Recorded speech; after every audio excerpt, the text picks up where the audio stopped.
And all right, it's recording. Shh. It's recording.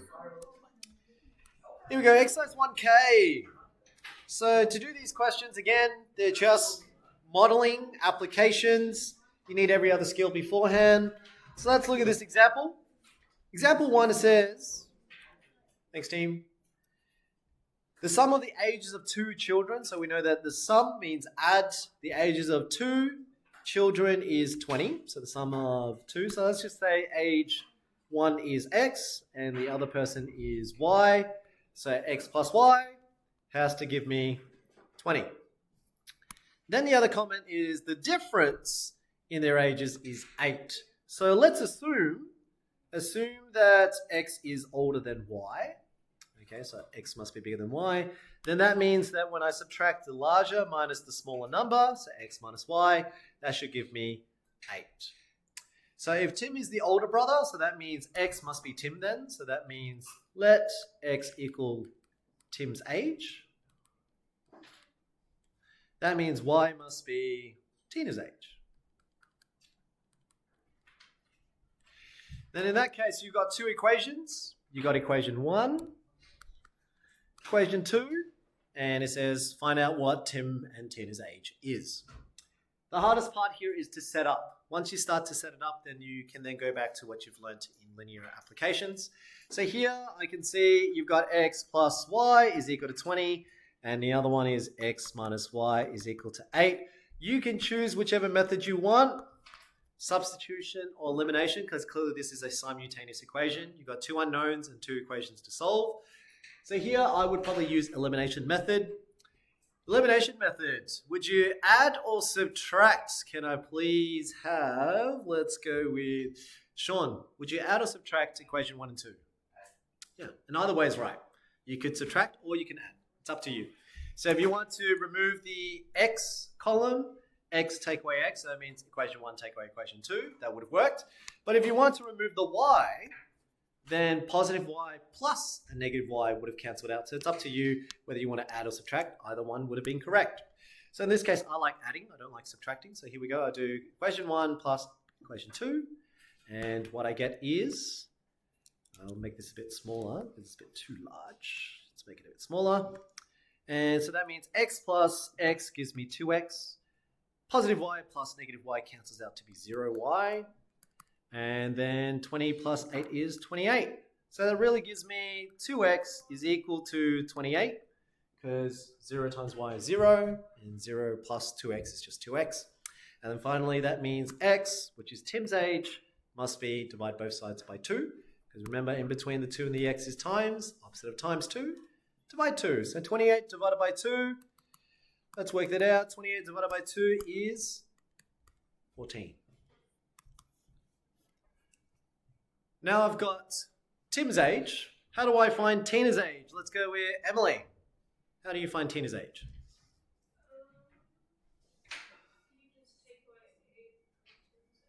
Yeah, very good. So you can either solve, sub it back into either equation, and like what Emily said, if you put it back into equation 1, clearly the sum of their ages must add up to 20. So since Tim's age is 14. Clearly, Tina's age must be 6. All right, so it's up to you how you want to do it. You can sub x equals 14 into either equation 1 or 2. Doesn't matter. I'll do it in equation 1. So that becomes 14 plus y must equal to 20. Well, then that means Tina's age, which is y, is 20 minus 14. Gives me 6.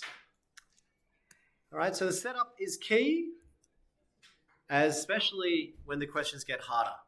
Okay, so on that paper, there'll be a question where I'll get you to think. If you just model it, take your time, then it should work out pretty nicely. There we go, that's it. Example 1. Let's do another example. I think the last example on the other page adds a little complexity to the same concept, just some little details you would have to think about. Let's have a look at example 2 now. Example 2. Georgie buys 2 coffees and 3 muffins for $17, and Rick buys 4 coffees and 2 muffins for $22 from the same shop. Determine the cost of each coffee and muffin. So at the moment, what we don't know is how much does each coffee So each coffee, how much is it worth? And then how much does it cost for each muffin? So how much do they equal to? This is what we don't know, right? But what we do know is if you have 2 of these coffees plus 3 of these muffins, the total amount is $17. Whilst if you had 4 of these coffees and you had 2 of these muffins, the total would be $22. And again, you'll find that you'll end up with a simultaneous equation. Equation 1, equation 2. And it's up to you how you want to solve this. So you can make either the quantities for M the same or C the same, or you can use substitution method. For me, I like using elimination method. And the first thing I would do is I'll probably get the C's the same. Why did I choose C's? Because if I did M's, lowest common multiple of 3 and 2 is 6. That means I have to times 2 equations. Whereas if I did C, C is easier. The lowest common multiple of 2 and 4 is 4. So that means this is already 4. I don't have to do anything to it. I just need to make sure if I times all of them by 2, that guarantees I get the same quantity for C. So if I do that, this now gives me a new equation 1, which is 4C plus 6M is equal to 34, whilst the second equation is still 4C plus 2M is equal to 22, and that's much easier to do. I just have to multiply it once. So you decide which one you want to do as long as you get it right. Here we go. This is my new equation 1. I'm going to put a star next to it. Call this equation 2. So new equation 1, take away equation 2. Let's see what that gives me. So remember, I'm doing the first 2 examples. The last one, you're going to have a go, okay? So here we go. 4C take away 4C becomes 0 of those C's. 6 take away 2 is 4 of these M's. 34 take away 22 is that 12? Yes, 12. So that tells me 4 times M is equal to 12. And M must then be 3. Dividing 4 on both sides, because that's a times 4. Now that I know M is 3, how do I find C? Let's go, Samuel. What do I do now?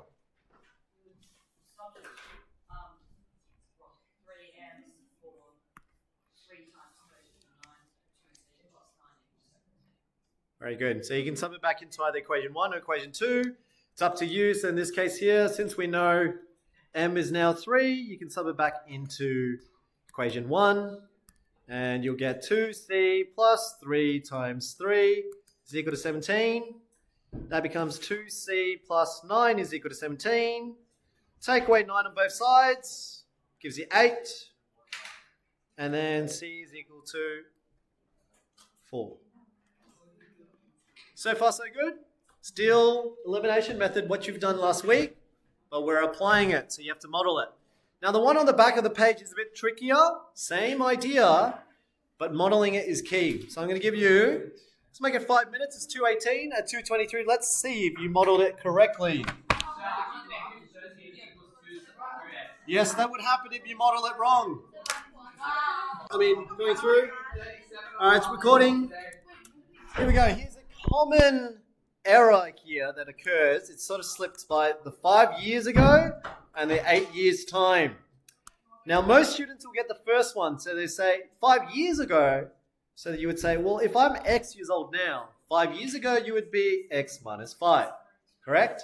Yeah. What students tend to forget is, well, the sun's age also goes back 5 years as well. Oh, you did? Okay, well then it'll be 5 times the sun's age, because it's 5 years ago I was 5 times older than my son. So this is my son's age 5 years ago, and I would be 5 times the sun's age, right? 5 times the sun's age. So equation 1. Now with the same logic, equation 2 should be similar. So in 8 years' time, whatever my age is, it should be X plus 8, and it's that sun. You're going to make sure the sun is in 8 years' time as well. So then there will be Y plus 8, and it says I will be 3 times older than my son. So it'll be 3 times Y plus 8. Okay, so whatever the sun's age is in 8 years' time, times it by 3, that's how much more I am.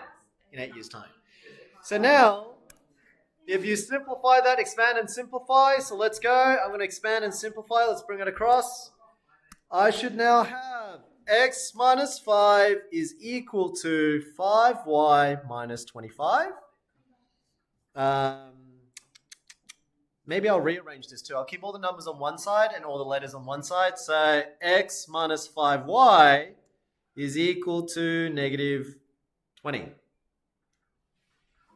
Okay, so I added the 5 across. So negative 25 plus 5 and then minus 5y on both sides.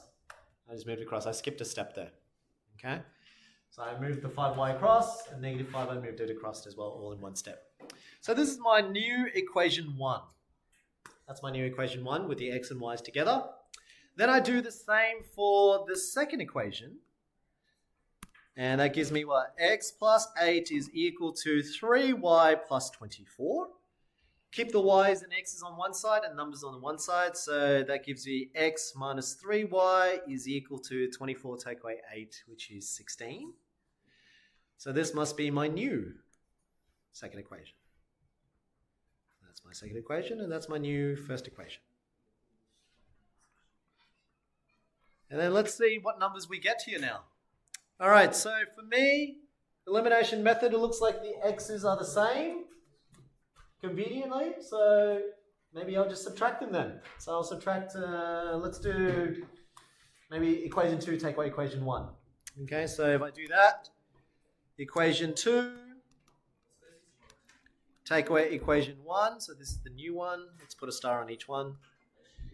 That will give me x minus 3y is equal to 16. And I'm taking away x minus 5y is equal to negative 20.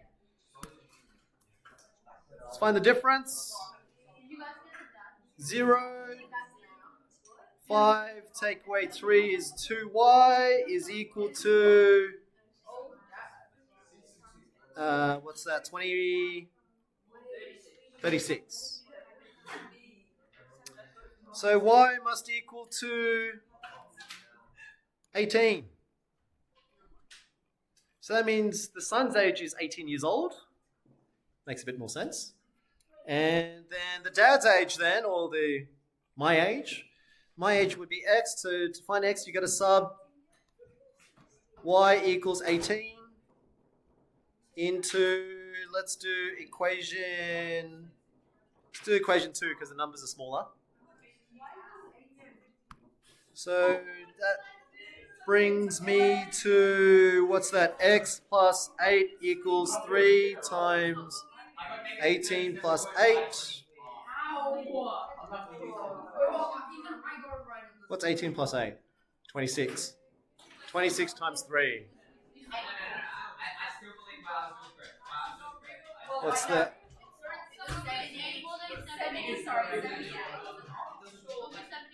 78, is it? Done.